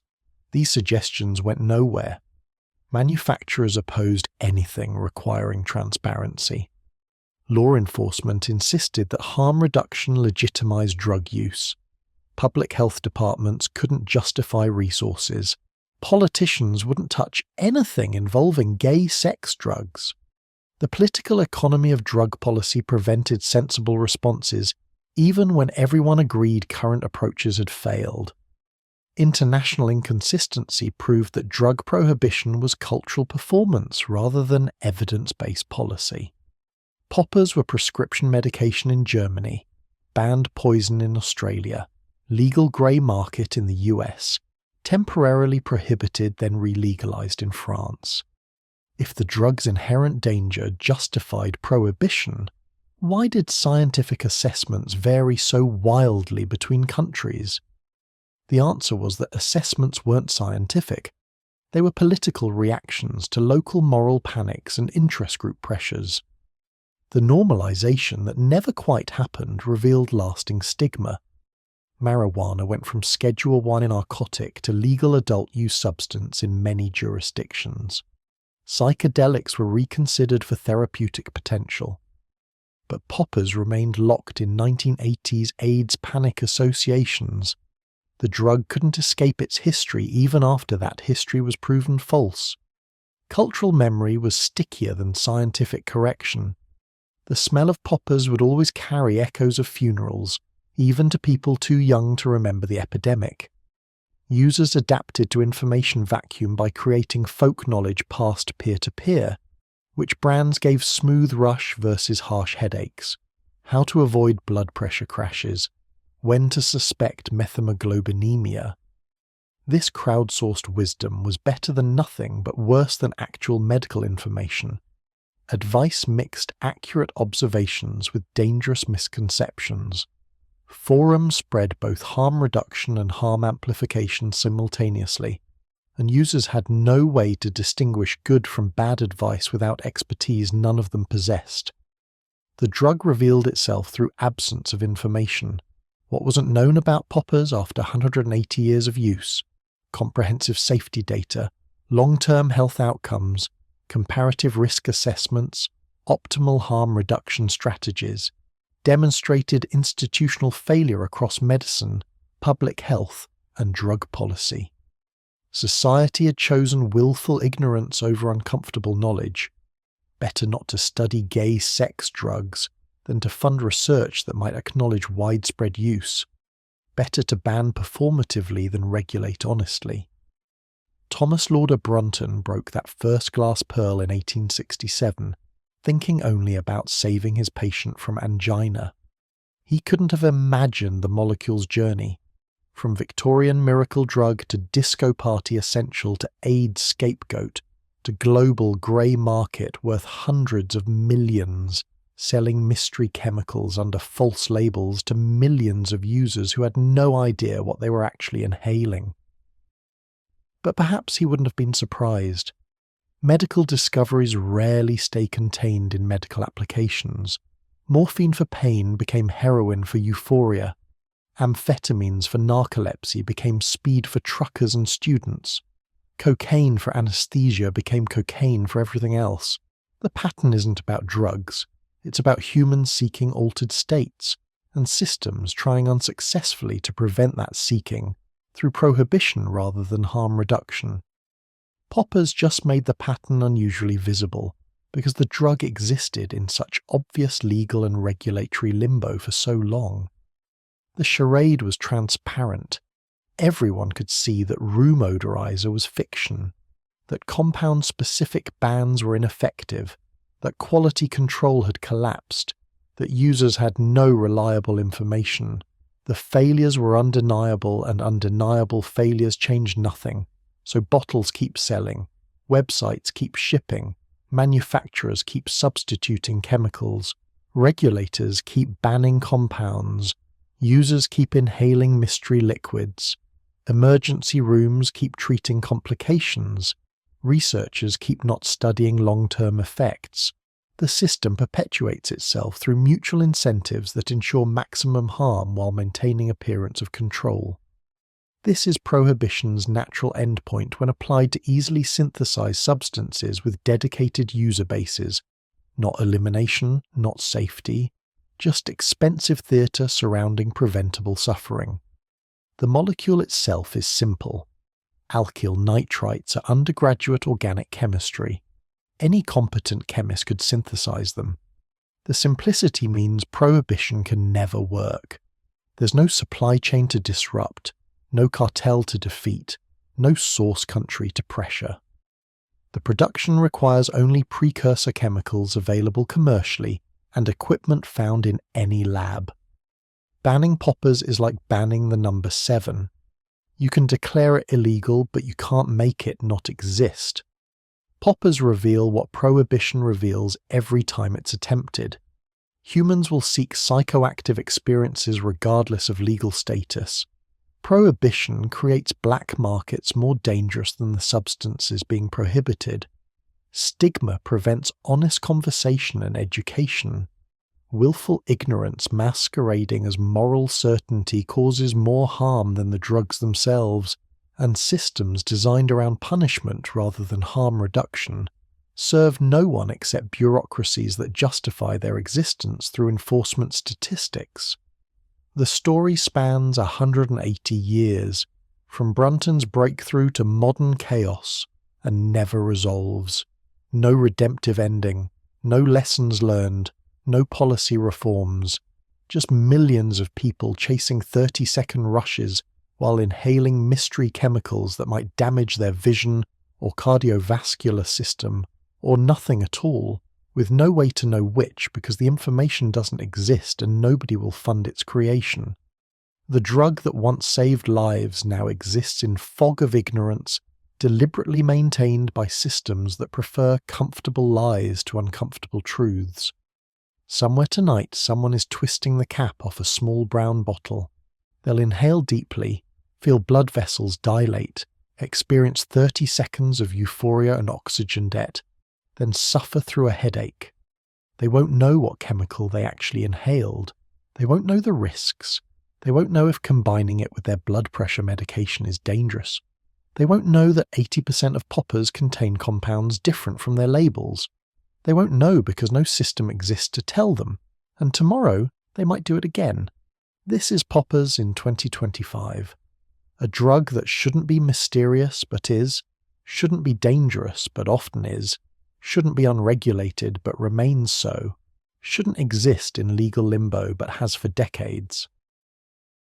The molecule that reveals everything about prohibition's failures by simply existing in plain sight, sold openly under transparent lies, consumed by millions who trust luck because no alternative exists. Thomas Brunton found a way to save heart attack patients. Prohibition turned his discovery into toxic roulette, and the game continues, bottle after bottle, user after user, complication after complication, while institutions that could provide safety choose ignorance instead. The pop of a cap twisting open, the sharp, sweet chemical smell, the 30-second rush, the aftermath. Repeat until something breaks or nothing does. This is how prohibition ends, not in dramatic police raids or decisive legal victories, but in entropy and exhaustion, systems giving up while pretending they haven't, harm accumulating quietly while everyone looks elsewhere. Poppers won, not because they're safe or should be celebrated, but because prohibition lost. The molecule that reveals everything revealed this. You can't ban chemistry, only drive it underground where the darkness serves no one except those profiting from ignorance. The journey from Victorian medicine to modern chaos took 180 years. The journey from chaos to something better might take 180 more, or never happen at all.